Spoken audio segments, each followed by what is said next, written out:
Hi everybody, welcome back. This is Dr. Sarah and I want to thank you for joining me today for another video on my Break Free Medicine page. This is on the topic essential oils for mental health and cognition, and it's the third video in which I focus specifically on essential oils that have been shown both in experimental trials as well as in human studies to have a positive effect on brain and mood. Now, the first video we talked about lavender and its soothing and calming effects, as well as the fact that it is used as an intervention in Europe for anxiety disorders. Next, we moved on to sage, which is also going to be the topic of this video as well. We've already discussed about the many different varieties of sage oil and how their different chemical constituents can be impacted by various factors. But the main focus was on two of the most well-known, common sage and Spanish sage, and these are also the most evaluated and most validated for their effect on memory, mood, and cognition. Today I want to continue with sage oil. Now, we've already explored that one of its mechanisms that has been found in experimental trials is that it impacts the memory neurotransmitter acetylcholine. Specifically, it stops it from being broken down so that memories are more easily retrieved and formed. Now, in one study that I want to review with you guys is they also assessed the benefits of Spanish sage in healthy subjects. And they used a very complicated trial design. They used a double-blind, placebo-controlled, balanced crossover design. It's kind of complicated, but the subjects received more than one treatment and had multiple measurements of the same factor. In this case, it was a speed of memory factor, and they used two different doses of Spanish sage and then compared the results. They also looked at mood, calmness, and contentedness. And what they found was that memory retrieval was enhanced and that the participants reported the improvement in alertness, mood, and cognition. You can read the details if you want in the accompanying article to this video, which I posted on my website. Now, there's also been several other small trials that reported benefits of sage oil for improvement of memory, attention, and cognition as well. One study was with 135 subjects, and they assessed the aroma of Spanish and common sage both in several conditions. And the results indicated that memory, cognition, and mood were positively influenced by the odors, but that inhalation did not produce all the, quote, expected effects touted by the oral administration. Most of the trials are having people take about 5 drops of Spanish sage oil internally, which many aromatherapists would say is a big no-no, but that's what they did for the trials. And it's important to note that they did not use a typical diffuser for the aroma. What they did is they placed 5 drops of sage oil on a stone and 5 milliliters of water.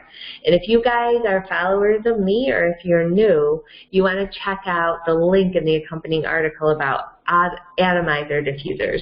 Because if you use a diffuser, you want to make sure that you're getting the therapeutic properties into the air and that it can be helpful to have a diffuser that spreads the aroma of the essential oil into the air, but an atomizer actually makes sure that the therapeutic molecules are not overheated, that they're kept intact, and that they're dispersed evenly throughout the air.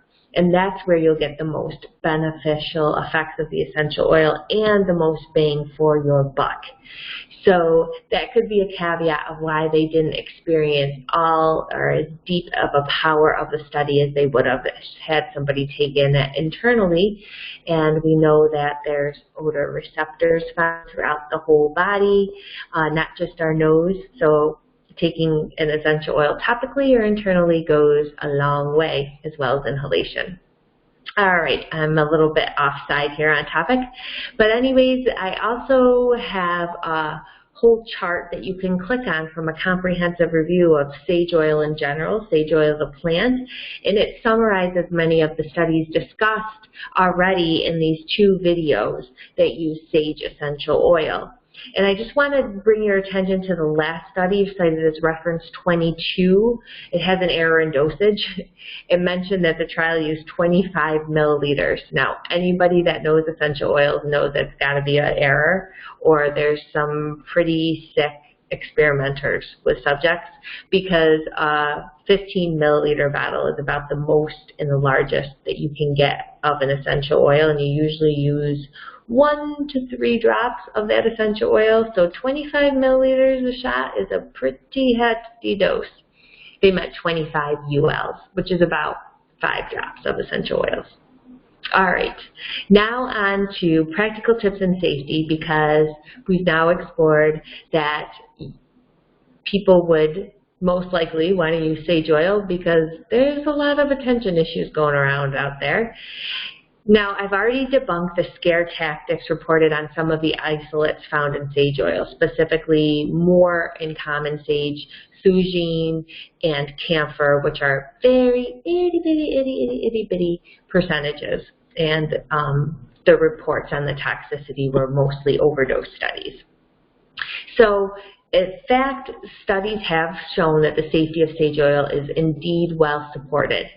And we know that the efficacy in human and experimental trials is impressive. So this is why I'm spending so much time on this oil. It's one of my favorite oils to recommend for brain support. Now, I've suggested the use of sage oil or Spanish sage oil for my clients. My favorite application is direct inhalation from the bottle or diffusing 6 to 8 drops in the atomizer diffuser for several hours a day. For those struggling with memory issues and using this oil longer term, I suggest going slow if you're new to essential oils. One option is diluting 3 drops in a tablespoon of your favorite organic carrier oil and applying it to the back of your neck or wrists and inhaling.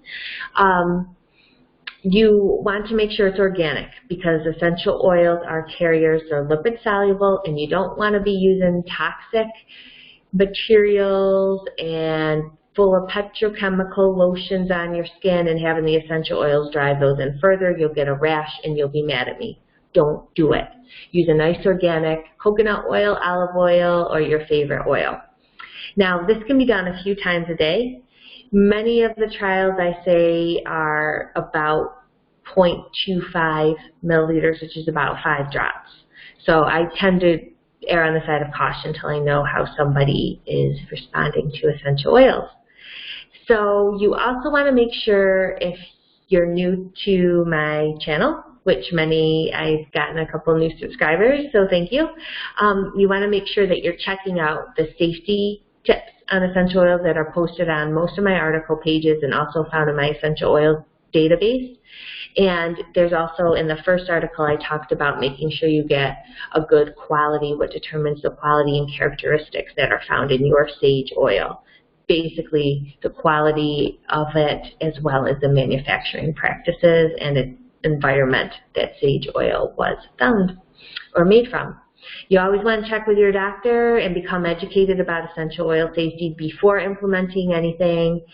And that is it for now. Now, in an upcoming video, I'll probably go into more detail on how sage oil and other essential oils have been studied for their potential to prevent cognitive decline.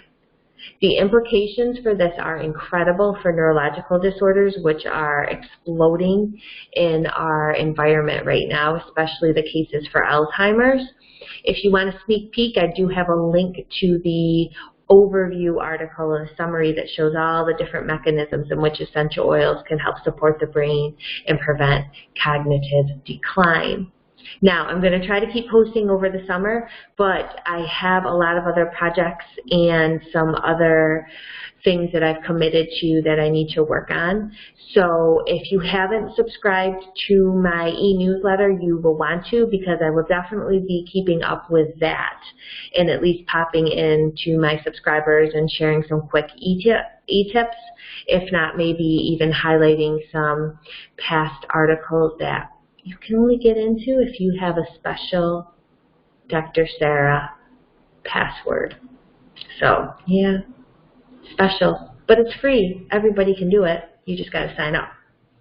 All right, so make sure you share your feedback and comments. Thanks for joining me today, and I will be back. Take care.